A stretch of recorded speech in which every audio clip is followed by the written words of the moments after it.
Hello साथियों, जैसा कि आप लोगों को पता है कि मैं आप लोगों के लिए डेली इतिहास विषय का जो है कि पीपीटी लाता हूं। इसी तरह से मैं आज भी आप लोगों को पीपीटी के माध्यम से ये बताना चाह रहा हूं कि तिथियों की गणना जो है कि किस तरह से हमारे भारत में या पूरे विश्व में किया जाता है, उसके बारे में आज हम लोग जानेंगे। जैसा कि आप लोग डिस्प्ले में देख पा रहे हैं कि प्राचीन काल में हमारे देश में तिथियों की गणना विक्रम संवत और शक संवत के आधार पर होती थी, लेकिन अब पूरे विश्व में एक मानक के रूप में तिथियों की गणना मुख्यतः ईसाई धर्म प्रवर्तक जो है कि ईसा मसीह उसके जन्मदिन की तिथि से की जाती है तथा उसके जन्म के पूर्व की तिथियों को ईसा पूर्व बिफोर क्राइस्ट और उसके जन्म के बाद ईस्वी को एनो डोमिनी कहा जाता है या लिखा जाता है। इस तरह से आई होप कि ये समझ में आई होगी आप लोगों को। और मैं नेक्स्ट पीपीटी में आ जाता हूं दोस्तों, कि देख पा रहे हैं यहाँ पे भौगोलिक की दृष्टि से भारत को निम्न भागों में बांटा गया है। भौगोलिक की दृष्टि से भारत को जो है कि उसको निम्न भागों में बांटा गया, उसको एक्सप्लेन कर देते हैं दोस्तों। उत्तर में पर्वतीय क्षेत्र जो तराइन के जंगलों से आरंभ होकर हिमालय की शिखर तक फैली हुई है, जिसमें कश्मीर, कांगड़ा, कुमायूं तथा सिक्किम के प्रदेश आते हैं। उत्तर में जो इतने प्रदेश हैं, कश्मीर है, कांगड़ा, कुमायूं, सिक्किम, ये सब प्रदेश आते हैं। और उत्तर का मैदान जो अपनी उपजाऊ भूमि और अधिक पैदावार के लिए प्रसिद्ध हैं। इसमें कौन कौन से आते हैं? सिंधु, गंगा नदी, यमुना और सहायक नदियों के सिंचाई का काम होता है। यह देश का सर्वाधिक उपजाऊ क्षेत्र है। इसी तरह से हम लोग नेक्स्ट टॉपिक में आते हैं। दक्षिण के पठार के अंतर्गत उत्तर में नर्मदा एवं ताप्ती नदी बहती है।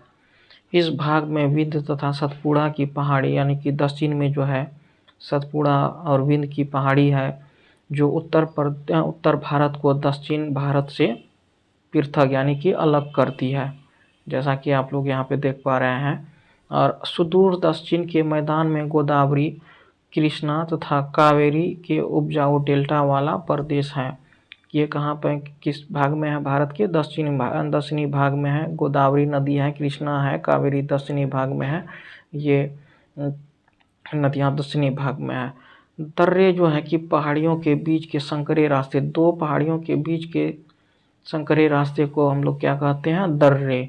और नेक्स्ट पीपीटी में आ जाते हैं हम लोग कि भारतीय उपमहाद्वीप के उत्तर पश्चिम क्षेत्र में ही मेहरगढ़ जैसे स्थान है।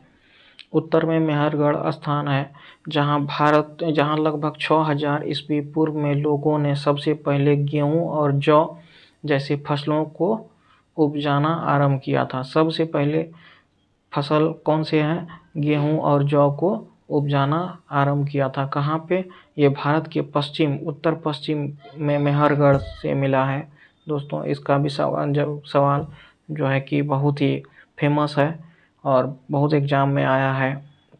इसके रिगार्डिंग हम लोग जो है कि क्वेश्चन आंसर करेंगे तो उसमें भी आएगा, इसको ध्यान में रखिएगा आप लोग।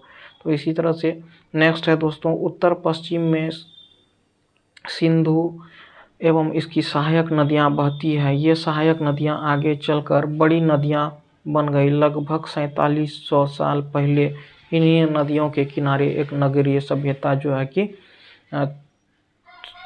जिसको हड़प्पा सभ्यता या सभ्यता कहते हैं, उसका यहाँ पे विकास हुआ था। कब हुआ था? 4700 साल पहले।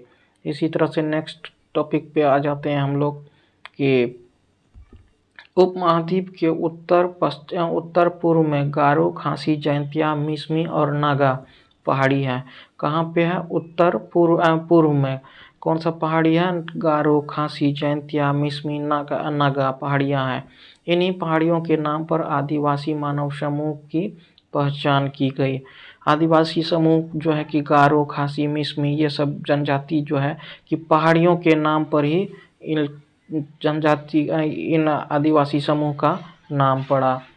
तो नेक्स्ट है दोस्तों, भारतीय उपमहाद्वीप के बीच विंध्य पर्वत विभाजक रेखा है। कौन है? भारत उपमहाद्वीप के बीच जो है विंध्य पर्वत विभाजक रेखा है। विंध्य के दक्षिण और ब्रह्मगिरी स्थल पर लगभग 3000 साल पहले लोगों ने महापाषाणी संस्कृति का विकास किया था। महापाषाणी संस्कृति में मृतक को दफनाकर उसके चारों तरफ बड़े बड़े पत्थर गाड़ दिए जाते थे। पहले जो है कि होता क्या था कि मृतक को दफना करके उसमें उसके पास में बड़े बड़े पत्थर गाड़ दिए जाते थे। पत्थर इसलिए गाड़े जाते थे क्योंकि एक सिंबॉलिक आकार के लिए कि पहचान हो सके कि इस आदमी का को यहाँ पे दफनाया गया था, उसको पहचान करने के लिए इस तरह से लोग करते थे। और इसी तरह से हम लोग नेक्स्ट में आ जाते हैं।